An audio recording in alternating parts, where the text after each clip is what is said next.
Bienvenidos a la Universidad de Distancia de Madrid.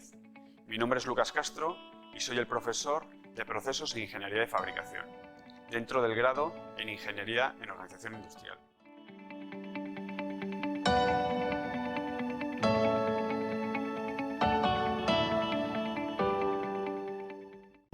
En este vídeo vamos a ver cómo se transforman los materiales poliméricos desde la granza, ¿vale? del material de partida, que suele ser granza, para fundir el material y que posteriormente vaya a otro proceso de fabricación, normalmente a otro proceso de fabricación.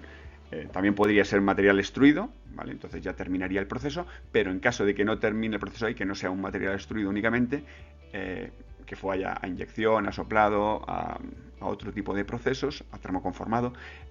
Entonces, primero lo que tenemos que hacer es pasar por una extrusora para fundir el material, para luego darle forma de otra forma. Entonces vamos a ver cómo trabajan las extrusoras y qué variables hay y cómo funcionan.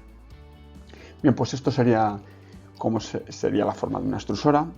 Consta de las siguientes partes: el cuerpo de la extrusora, que es donde están contenidos todos los componentes; el tornillo sin fin o husillo, también llamado husillo, que es el que produce que se funda el material, ¿vale? Por los esfuerzos constantes. Ya lo explicaremos un momento y vamos a ver también los tornillos, los tipos de husillos que hay. El motor, ¿vale? Que es el que genera el movimiento del husillo. La tolva de alimentación, que es por donde se introduce el polímero y los aditivos. Veremos que se pueden poner distintos tolvas de alimentación. El cabezal, que es otra parte importante que se debe poder desmontar fácilmente. Las resistencias eléctricas de calefacción sirven para ayudar a generar calor y que no se enfríe el polímero. Realmente esto aporta solo el 5% del calor que es necesario para la fusión, pero que son necesarias. Y por último, los tornopares. Bueno, me falta uno más, que es el plato rompedor. Plato rompedor y los filtros, como ya veremos, son también parte importante de la extrusora. Vamos a continuación a describir cada una de las partes. El motor podría ser eléctrico o hidráulico. En el caso de que fuera hidráulico, es un fluido el que se encarga de mover una turbina que está solidaria con el eje y que es la que se encarga de mover el rotor. Bien, aquí tendríamos el tornillo de Arquímedes, que sería una de las partes principales, y las bandas calefactoras y la tolva. La tolva es la que se encarga de alimentar el polímero que va a ser fundido, que lo llamamos normalmente granza, ¿vale? Esta granza está en forma de pequeños pellets, de tamaño de diámetro unos 2 o 3 milímetros y largo pues unos 4, 5, 6 milímetros. Además del polímero en sí, también se suelen añadir otros aditivos como colorantes, por ejemplo, que es lo que se suele llamar el master batch, ¿vale? Que son colorantes concentrados, pigmentos concentrados dispersados dentro de la resina. También se utilizan otro tipo de aditivos, por ejemplo, estabilizantes, antioxidantes, para ultravioleta, térmicos. Además se suelen utilizar lubricantes para evitar el desgaste de los rodillos y también cargas para disminuir el precio, ¿vale? Se suele echar carbonato cálcico, además de retardadores de llama u otros que modifican un poco las propiedades. En cuanto al husillo, también llamado tornillo, pues vamos a ver los tipos diferentes que hay. A mediados del siglo XX, las máquinas de extrusión que se utilizaban para moldeo por inyección únicamente tenían calefacción por la parte externa del contenedor y posteriormente era un émbolo el que inyectaba el plástico fundido. Debido a que el plástico es un mal conductor de calor, la temperatura estaba desigualmente distribuida en el émbolo. La parte central estaba demasiado fría y no llegaba a fundir, mientras que la zona exterior estaba demasiado caliente y se llegaba a degradar el plástico. ¿Cuál es la solución? Un tornillo de Arquímedes. Con frecuencia está considerado como una de las más importantes contribuciones a la industria del plástico del siglo XX. Un tornillo de Arquímedes no es más que un cilindro con unos filetes helicoidales que cuando se produce ese giro se produzca un transporte del material. Estos filetes además hacen que se produzca una homogeneización del material. Además, el diámetro interior aumenta a lo largo del tornillo para que la distancia entre la pared y el eje disminuye, lo que produce que haya menos espacio. Esto provoca una compresión y esfuerzos de cizalla en el material. estos esfuerzos de cizalla provocan un calentamiento que es aproximadamente entre el 60 y el 90% del necesario para fundir el plástico. Algunas máquinas extrusoras también tienen un movimiento de vaivén del tornillo que produce que aumente la presión, sobre todo para inyección. En esta simulación se puede apreciar el avance del tornillo en el momento de la inyección y un posterior retroceso en el proceso de enfriamiento. Los principales parámetros que definen a un husillo son los siguientes: la longitud del husillo, el diámetro del husillo, el ancho de filete, el paso de tornillo y el ángulo de hélice. Bueno, y además también la altura de filete.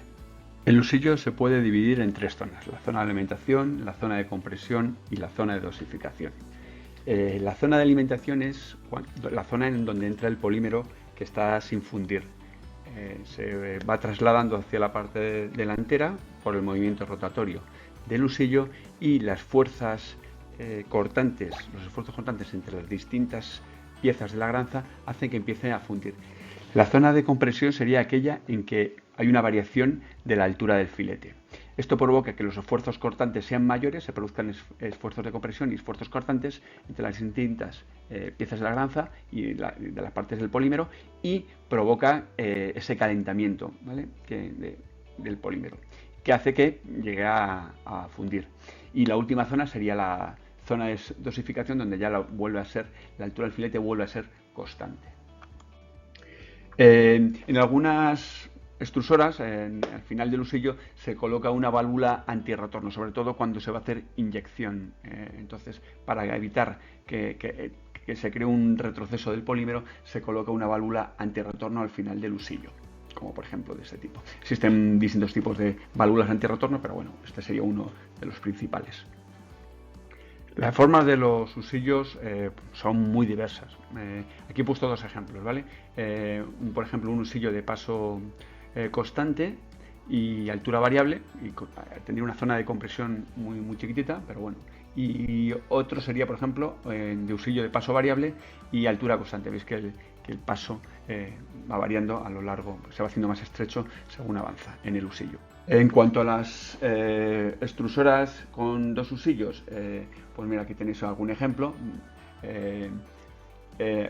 Veis que hay 3 tipos pueden ser de 3 tipos: interdentados y que son corrotantes, rotan en la misma dirección; interdentados contrarrotantes, que serían los más típicos, este tipo de husillos; y los no interdentados, que suelen ser corrotantes.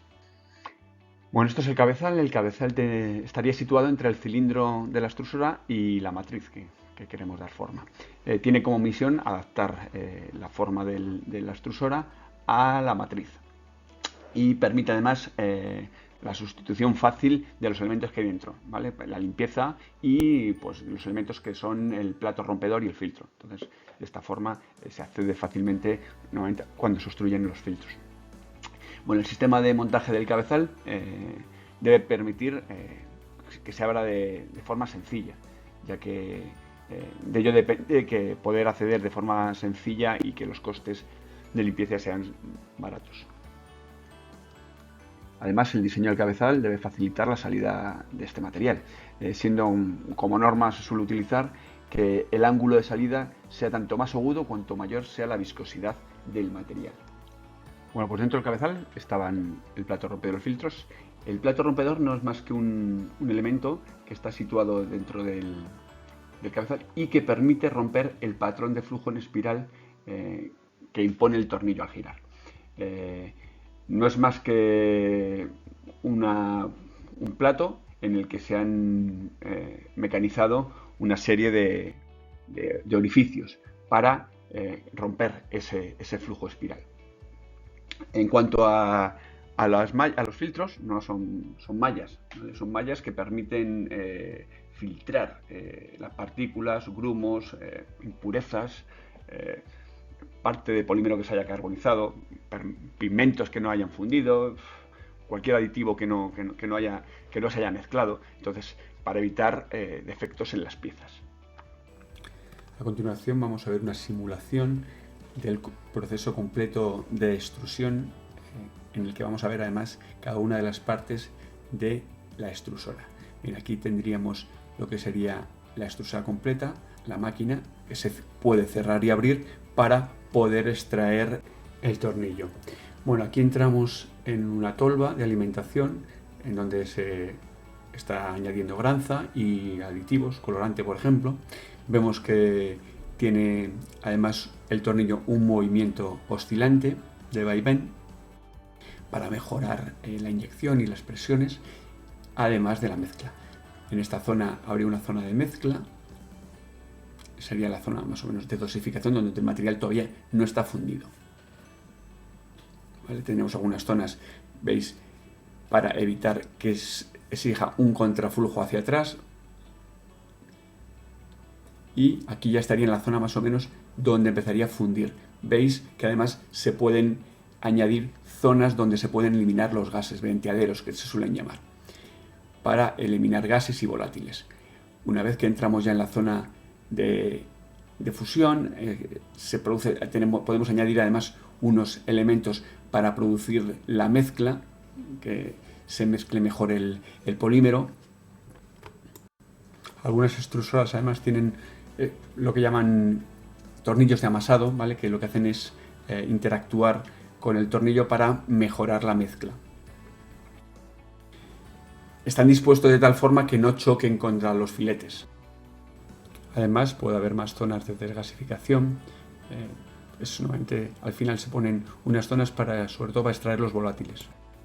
Adicionalmente se pueden poner puntos donde se inyectan líquidos, sobre todo para lubricantes y otros aditivos líquidos. Algunas extrusoras tienen tolvas adicionales para añadir otro tipo de aditivos, por ejemplo cargas. Además, como decíamos al principio, existen termopares para controlar la temperatura en cada una de las zonas de la extrusora. También algunas extrusoras modernas pueden ir calefactado el tornillo por el interior con un líquido que permite la calefacción de este. Una vez que termina el proceso de extrusión, podemos terminar de darle forma por calandrado, moldeo por inyección, por termoconformado, soplado. Bueno, que eso lo vamos a ver en vídeos siguientes. Los dejo también estos vídeos en la descripción del vídeo. Esto ha sido todo por hoy. Continuamos en próximos vídeos y espero que nos veamos en la Universidad de Distancia de Madrid.